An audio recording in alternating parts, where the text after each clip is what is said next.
Good evening. Today is Tuesday, 23rd August. I am Pranjaya. You are listening to Radio Bharati News Podcast, presenting to you the latest news updates. Beginning with the headlines.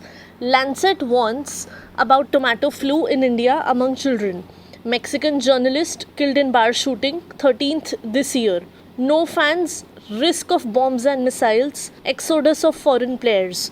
Ukraine's football league restarts as war rages on. Now, the news in detail. Doctors have sounded an alarm over the emergence of new non-life-threatening virus called tomato flu among children below 5 years of age.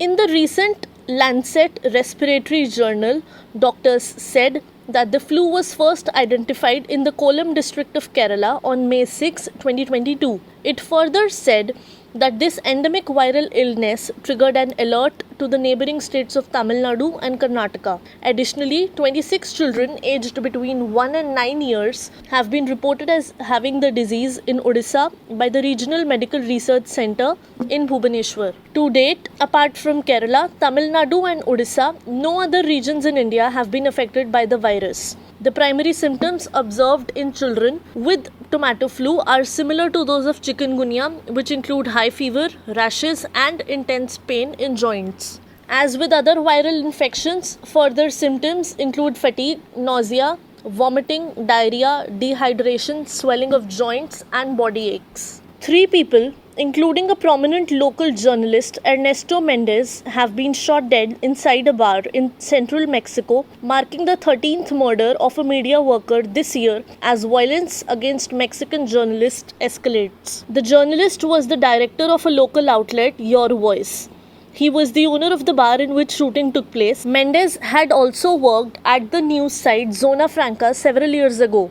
He had previously received threats according to Human Rights Organization Article 19. The other victims were not named by the authorities.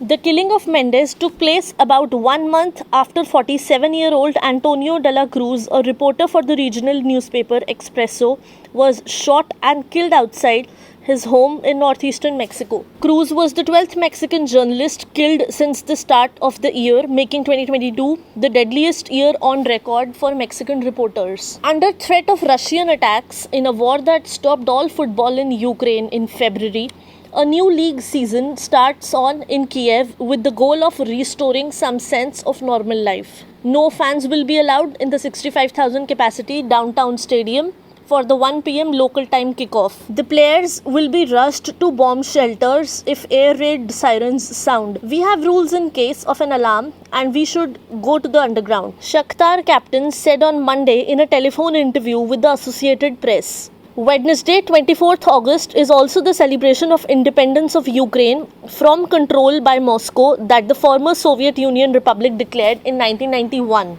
No competitive football has been played in Ukraine since mid-December when the league paused for a scheduled mid-break of winters. Games were due to resume on Feb 25 until the Russian military invasion started 1 day earlier. It will be a 16-team league and all the games will be played in and around Kiev and further west. The Indian cricket team head coach Rahul Dravid has tested positive for COVID-19 and won't be travelling to the UAE as of now. UAE is the venue of the Asia Cup 2022 Championship, which is scheduled to be held from August 27 to September 11. BJP leader and Bigg Boss fame Sonali Fogart died of a heart attack last night in Goa. She was 42 years of age. The actor-politician had contested the 2019 Haryana election from Adampur as a BJP candidate. Now, the weather update. The maximum temperature for the day is 34 degrees Celsius. The minimum temperature for the day is 26 degrees Celsius. That is all for today. See you tomorrow with more news updates. Keep listening to Radio Bharati.